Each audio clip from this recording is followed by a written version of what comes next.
누가복음 15장. 세리들과 죄인들이 모두 예수의 말씀을 듣기 위해 모여들었습니다.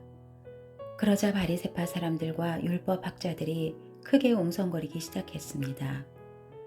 이 사람이 죄인들을 맞아들여 그들과 함께 음식을 먹는다.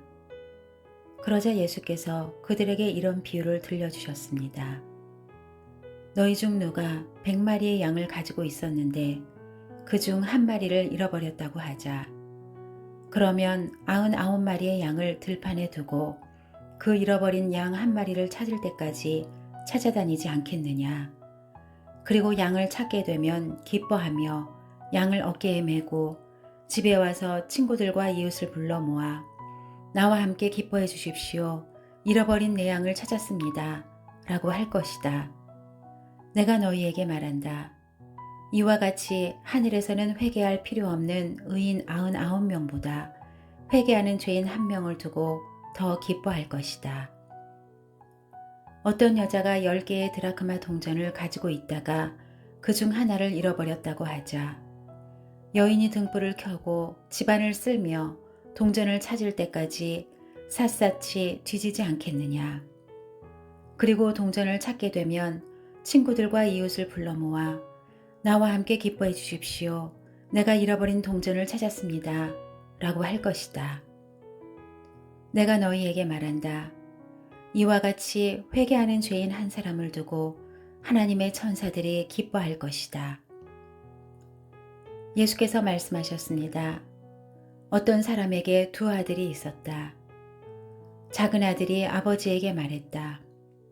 아버지, 재산 중에서 제가 받을 몫을 주십시오. 그래서 아버지는 2 아들에게 살림을 나눠주었다. 며칠 뒤 작은 아들은 자기가 가진 것을 모두 챙겨서 멀리 다른 나라로 떠났다. 그러고는 거기서 방탕하게 살면서 그 재산을 낭비했다. 그가 모든 것을 탕진했을 때 그 나라 전역에 심한 흉년이 들어 형편이 어려워지기 시작했다. 그래서 그는 그 나라 사람에게 일자리를 얻었는데 그 사람은 그를 들판으로 내보내 돼지를 치게 했다.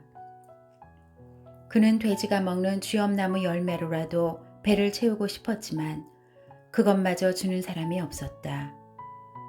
그제야 제정신이 들어서 말했다. 내 아버지 집에는 양식이 풍부해서 일꾼들이 먹고도 남는데 나는 여기서 굶어 죽는구나. 내가 일어나 아버지에게 돌아가 말해야겠다. 아버지, 제가 하늘과 아버지께 죄를 지었습니다. 저는 더 이상 아버지의 아들이라 불릴 자격이 없으니 그저 하나의 일꾼으로나 삼아 주십시오. 그러고서 아들은 일어나 아버지에게로 갔다. 아들이 아직 멀리 있는데 그 아버지는 아들을 보고 불쌍히 여겨 아들에게 달려가 그 목을 껴안고 입을 맞췄다. 아들이 아버지에게 말했다.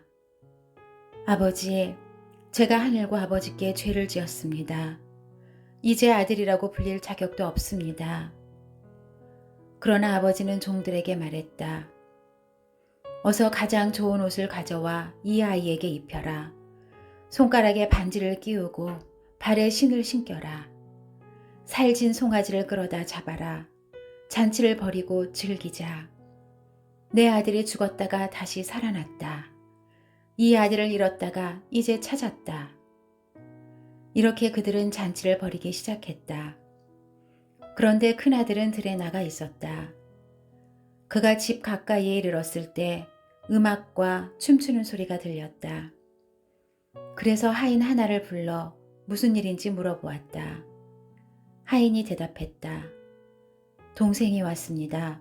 동생이 건강하게 무사히 돌아와서 주인 어른께서 살진 송아지를 잡으셨습니다. 큰아들은 화가 나서 들어가려 하지 않았다. 그러자 아버지가 나와 그를 달랬다. 그러자 큰아들이 아버지에게 이렇게 말했다. 보십시오. 저는 여러 해 동안 아버지를 위해 종노릇하고 무슨 말씀이든 어긴 적이 없습니다. 그런데 제게는 친구들과 함께 즐기라며 염소 새끼 1마리도 주시지 않았습니다. 그런데 창녀와 함께 아버지의 재산을 탕진한 아들이 집에 돌아오니까 아버지는 그를 위해 살찐 송아지를 잡으셨습니다. 아버지가 말했다. 얘야, 너는 항상 나와 함께 있지 않느냐. 또 내가 가진 모든 것이 다 내 것이다. 그러나 내 동생은 죽었다가 다시 살아났고 내가 그를 잃었다가 찾았으니 우리가 잔치를 벌이며 기뻐하는 것이 당연하다.